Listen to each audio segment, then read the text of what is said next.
This is your lesson for Tuesday when you get back. Lesson 11.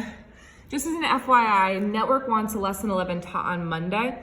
So I want you to think through if you want to do Tuesday, Wednesday, Thursday, Friday, up to you, or you can start to build that in somewhere.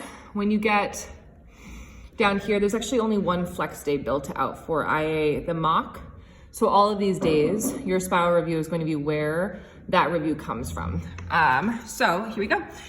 Today, you are multiplying fractions in whole numbers, pictorially and through the abstract.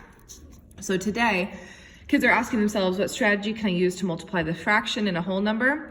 How did the number of parts change? Hold on just a second. Yes, change when I multiplied. So what's my numerator?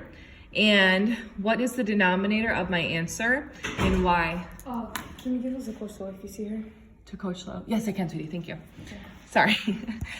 So our TTED today is I can multiply fractions in a whole number to find a product. So TTED, it's actually not going to be a TTED. Today, tomorrow, and every day, I can find a product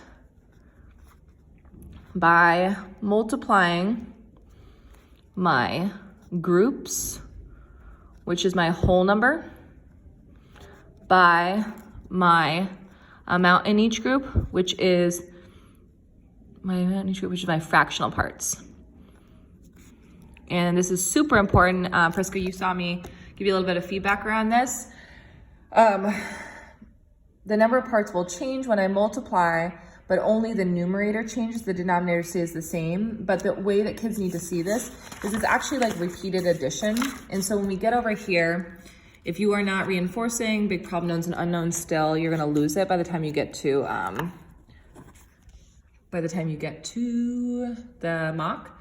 So this is 4 batches with 3/4 vanilla per batch to get my TV total vanilla.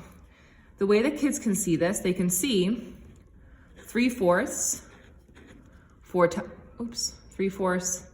this many times, or they can see 4 groups of 3/4 amount in each group to get to my total.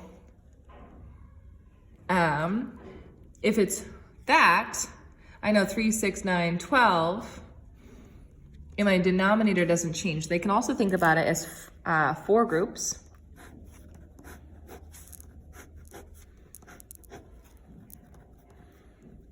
Four groups of 3/4. So 3/4, 3/4, 3/4, 3/4. The denominator doesn't change, and my numerator is the total number of parts I'm referring to. There are multiple ways for kids to represent this. Network has provided the visual that I did, the repeated addition that I did, and this.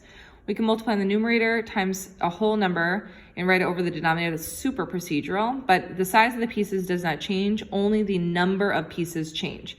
That is your key idea for the day.